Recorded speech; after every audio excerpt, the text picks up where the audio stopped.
Chances are, if you are on social media and post regularly, you have encountered the internet trolls. Let us discuss a little further how to cope with troll comments, especially on YouTube. So ever since I started posting my videos and my discussions about the rights of Palestinian people, especially after the invasion of Gaza and the destruction of life there, the number of troll comments on my channel has increased tremendously. And I had to learn in the process as to how to cope with them. So in order to handle trolls on YouTube, there are already tools that you can use at the back end of your channel. But let's first talk about what kind of trolling comments have I been getting.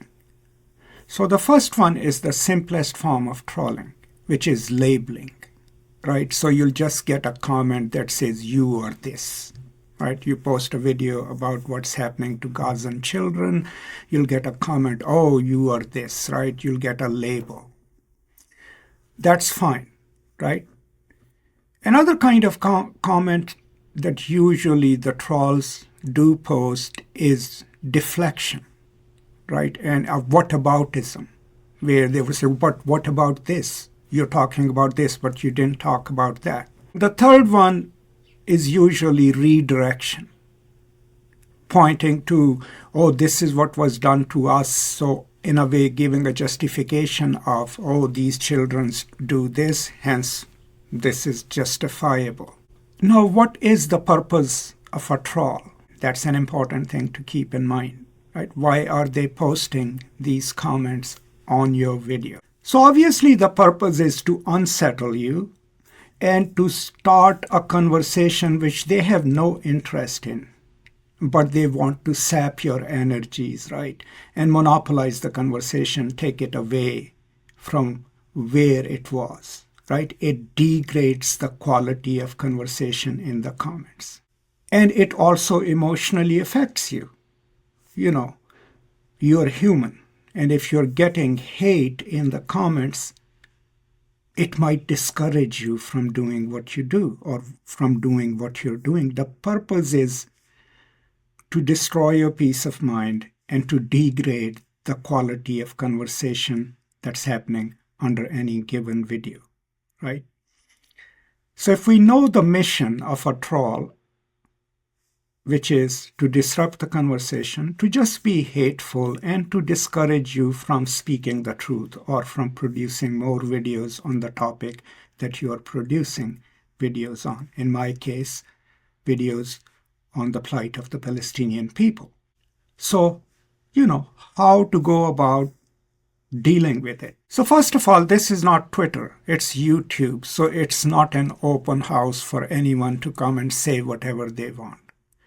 The first thing that I did in case of my channel was use the back-end setting to filter out any words that I didn't want in the comments. These were all the words that could be hateful, that are racist, and the vocabularies that most people who are hateful and racist will use. So those words are in my block list. So that means anytime someone comments using that word, the comment doesn't even appear below the video. It goes into this blocked comment section where I can go and read and delete them or, you know, approve them if they are appropriate. So that's the first control that I use and a lot of other YouTubers use.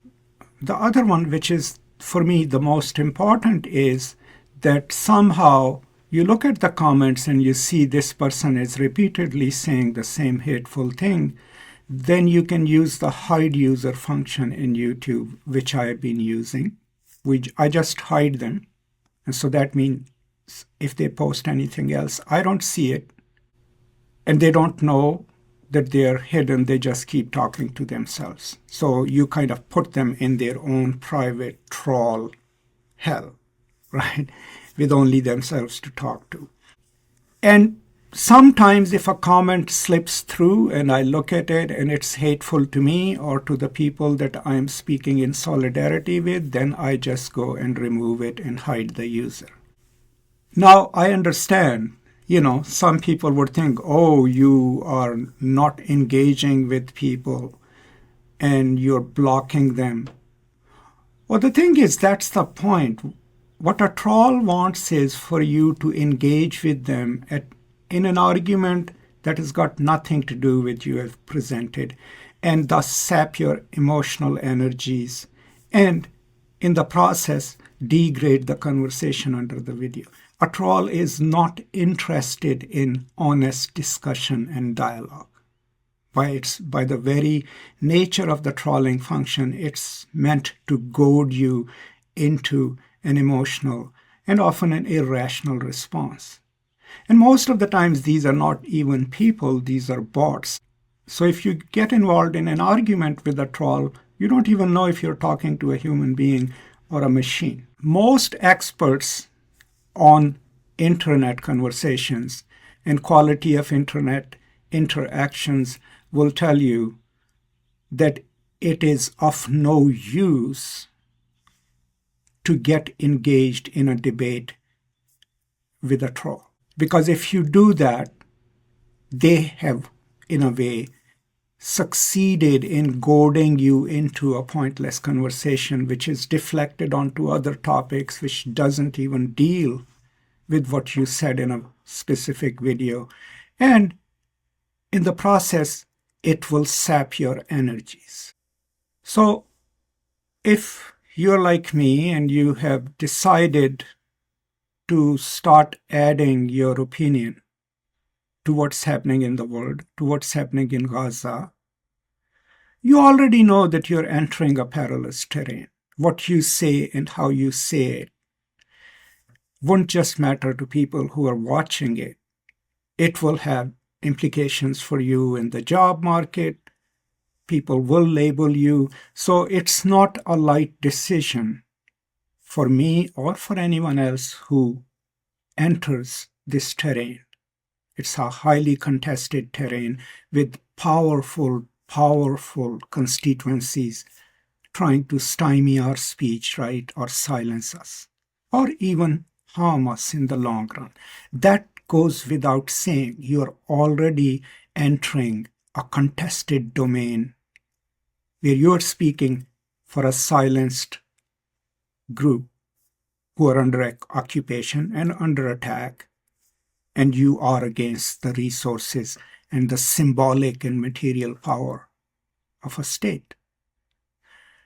So in that fight, then, what's most important is to keep your emotional health in mind and to not get angry and to not be hateful yourself, of course.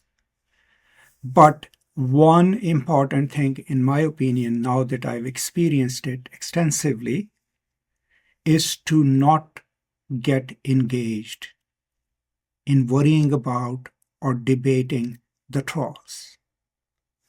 So, to sum up, I do not respond to troll comments. I do not respond to hateful comments. I do not respond to any comments that redirect or deflect the focus of any given particular video. I produce these videos after diligent research, after reading, and then I present them in a way that is rational and not hateful at all. I do not need to defend my right to speak in solidarity with the Palestinian people, especially to the trolls. So that's what I wanted to share with you. But if you have encountered it, these are some of the strategies. Hide them, do not respond to them, use the block list, and then focus on what I have focused on, the positive energy that comes to me from so many people, from so many different parts of the world. I think that is something that will keep us going, that keeps me going, and I'm deeply grateful for that. That's all. Thank you so much for your time. Thank you so much for your support. Please take a few moments to check out the Palestine playlist that will come up.